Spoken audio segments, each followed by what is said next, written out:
Hola quemadores de silicio. ¿Dificultades para diseñar circuitos con diodos Zener? No te preocupes, aquí va un ejercicio de diseño.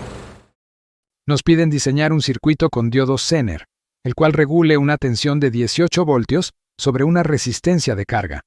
La resistencia demanda una corriente de 200 miliamperios y la tensión primaria es de 115 voltios RMS. Debemos determinar la resistencia RS, el valor del capacitor, la tensión del secundario del transformador y su potencia. Para esto nos dan una tabla donde se encuentran varios diodos. Explorando la tabla, el diodo Zener que nos sirve para el diseño es el de referencia 2EZ18D5. Su tensión en el punto de prueba es de 18 voltios. La corriente en el punto de prueba, 27.8 miliamperios. Y una corriente máxima de 100 miliamperios. En la figura tenemos el circuito tradicional de regulación con diodo Zener y puente de diodos rectificadores. Como primer paso, debemos tener claro el sentido de las corrientes en el circuito. Esto lo hacemos dibujando la corriente por RS, la corriente por el diodo Zener CUZT y la corriente por la resistencia de carga. Teniendo muy presente los parámetros del diodo Zener tomados de la tabla, procedemos a dar valores a cada una de estas corrientes. La corriente por RS será la suma de la corriente de Zener más la corriente de la carga, que en este caso será de 227.8 miliamperios. En este punto debemos tener sumo cuidado con algo. Pon mucha atención. Como la corriente máxima del Zener es tan solo 100 miliamperios, y la corriente por la carga es de 200 miliamperios, si se retira la resistencia de carga, toda la corriente va a intentar ir por el diodo Zener y este inevitablemente se destruirá, ya que estaremos sobrepasando su corriente máxima. Ten claro que la corriente por RS es la suma de la corriente de carga más la corriente en el punto de prueba del Zener. La resistencia de carga solo podrá cambiar en un rango de valores. Podrá subir en valor hasta que la corriente por el Zener sea de 100 miliamperios y podrá bajar hasta que la corriente por el diodo Zener sea igual a la corriente mínima. En este caso, la corriente mínima es de 0.25 miliamperios. Para determinar el valor de RS, debemos saber cuál es el valor de VDCE, es decir, la tensión sobre el capacitor C. Para encontrar VDCE podemos usar dos métodos diferentes. En el método 1, VDC se elige al menos 4 voltios adicionales al valor de tensión de Zener. Para este ejercicio, la tensión VDC será de 22 voltios. Ya que la tensión VDC da un número entero, el valor de tensión de rizado lo elegimos como un porcentaje de la tensión VDC. Cuando las tensiones en el circuito están por debajo de los 30 voltios, un porcentaje entre el 1 y 5% es más que suficiente. Para el diseño, aproximamos el valor de tensión de rizado pico a pico al 2% de voltios directos, dando como resultado 0.4 voltios. Con esto claro, la tensión pico rectificada será de 22.2 voltios. Por el método 2, elegimos un transformador comercial. Para este caso, elegimos un transformador con secundario 909 voltios y trabajamos con los dos puntos extremos para sumar 18 voltios RMS. En este método debemos calcular primero la tensión pico del secundario. Esto se calcula tomando el valor en RMS y multiplicándolo por raíz de 2. Teniendo el valor pico de tensión en el secundario del transformador, que nos da 25.46 voltios, le restamos la tensión que se cae en los diodos rectificadores, quedando una tensión de 24.056 voltios aproximadamente. Así podemos aproximar el valor de rizado pico a pico en 0.11 voltios, ya que aproximamos el VDC a 24 voltios. Tomando como guía de diseño el método 1, procedemos a calcular el valor de RS, el cual arroja un valor de 17.6 ohmios a una potencia de aproximadamente 1 vatio. Para determinar el valor del capacitor, usamos la fórmula para el valor de rizado pico a pico, Aquí debemos determinar el valor de la resistencia R que está en la fórmula. Se tiene que recordar que en este caso, la resistencia R no se pone realmente en el circuito, solo se usa para el cálculo del capacitor, y es igual a V de C sobre el valor de la resistencia RS, para un valor igual a 96.6 ohmios. What? Perdón. La resistencia R es igual a V de C sobre el valor de la corriente por la resistencia RS. Teniendo ya estos valores, se procede al cálculo de la capacitancia como se muestra en la fórmula, el cual da un valor que se aproxima a 220 microfaradios.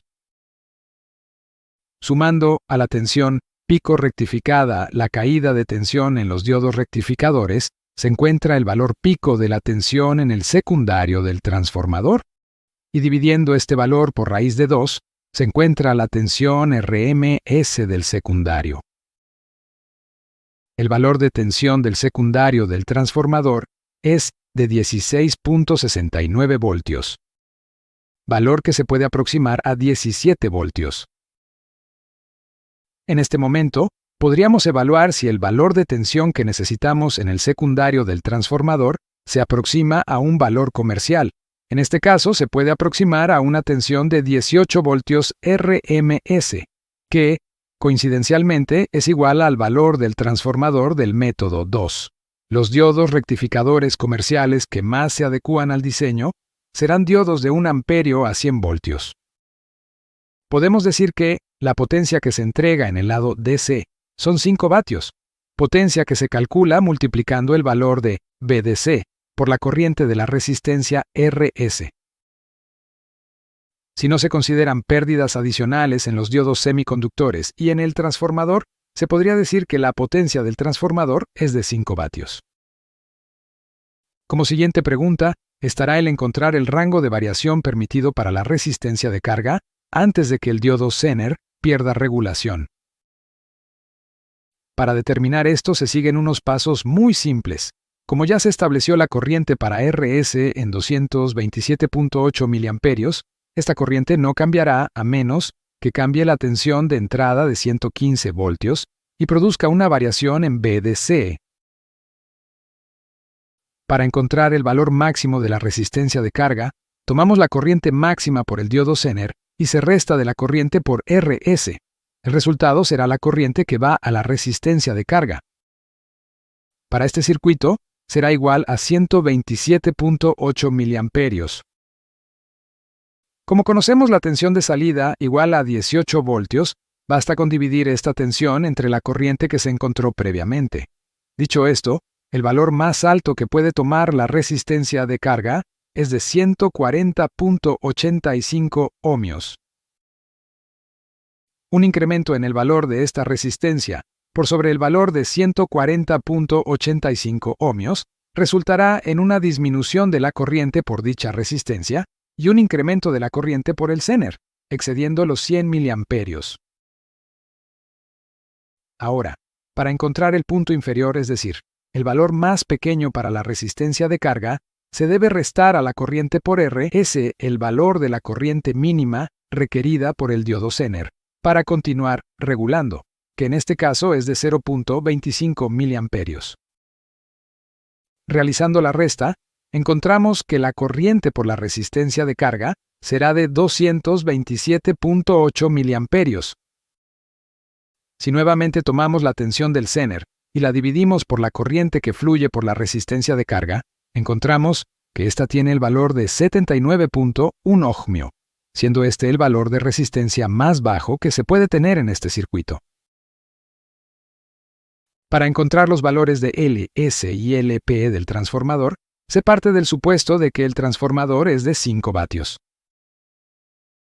Se tiene que decir aquí que este procedimiento de cálculo es aproximado, pero suficiente para realizar la mayoría de las simulaciones de circuitos. En primer lugar, debemos establecer un valor para la impedancia de salida del secundario del transformador. Esta impedancia debe ser mucho más pequeña que la impedancia de la carga, la cual se determina mediante la potencia del transformador y la tensión en el devanado del secundario. Z de la carga será igual entonces al cuadrado de la tensión del secundario dividido entre la potencia del transformador, para dar un resultado de 65 ohmios. Con este valor, determinamos la impedancia de salida del transformador en un valor igual a 20 veces menor que la impedancia de carga, es decir, 3.25 ohmios. Finalmente, para encontrar el valor de la inductancia del secundario, acudimos a la fórmula de la impedancia para una inductancia ideal, que es igual a 2 por pi por la frecuencia por la inductancia. De esta forma despejamos la inductancia y obtenemos que es igual a 8.62 milihenrios. Hay que recordar que la frecuencia que se consigna en la fórmula es 60 Hz. Para finalmente encontrar la inductancia en el primario, hacemos uso de la fórmula que relaciona las tensiones del primario y secundario con la raíz cuadrada de la relación existente entre la inductancia del primario y la inductancia del secundario. Despejando el EPE, tendremos que la inductancia del primario tendrá un valor de 352 milihenrios. De esta manera se puede concluir el ejercicio planteado. Si te gustó este video, dale un me gusta y suscríbete para recibir las notificaciones. Sé feliz y éxitos en tus diseños. Somos Quemando Silicio.